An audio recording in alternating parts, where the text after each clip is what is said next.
May mga bagay na ilang segundo lamang nating ginagamit. Isang sachet, isang plastic, isang bote. Pagkatapos,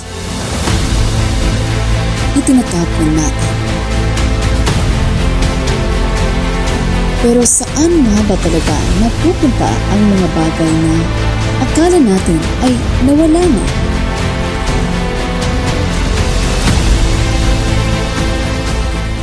Habang karamihan sa atin ay nagsisimula pa lamang sa kanilang araw, may mga taong nauunang humarap sa mga bagay na iniwan natin. Araw-araw, paulit-ulit. Sa ilang taon po na pamamasura sa puso, ano po yung mga karaniwang Sa 15 taon, marami po tayong nakikita nangangalakal, kagaya sa akin, nangangalakal ng plastic, bote, pero nandito tayo sa paaralan na nagkolekta ng cups. Panghuling katanungan, ano po yung pinakamahirap na bahagi ng trabaho niyo? Ang pinakamahirap na bahagi ng aking trabaho ay yung pag-segregate ng mga lalo na sa mga estudyante.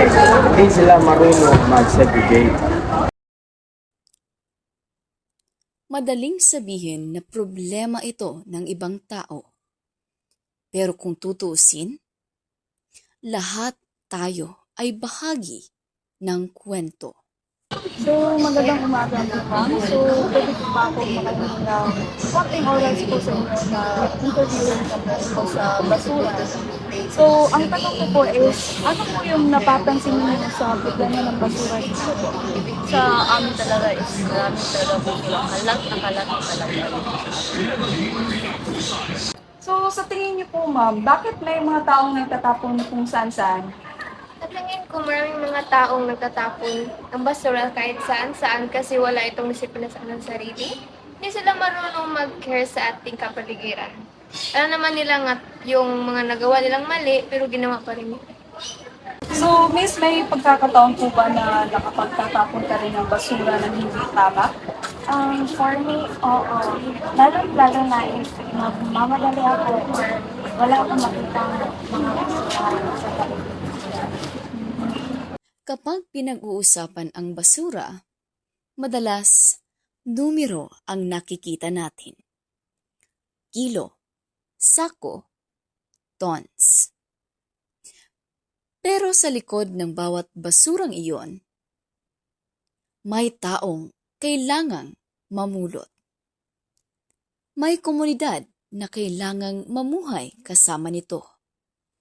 At may kalikasang unti-unting sumasalo sa mga bagay na hindi natin gustong hawakan. Kapag nakakita tayo ng mga basurang nakakalat, madali nating sabihin na responsibilidad ito ng mga naglilinis. Pero bago nila ito maging responsibilidad, kaninong kamay muna nanggaling ang basura?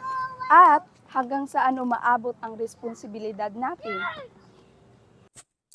Ang basura ay hindi basta nawawala.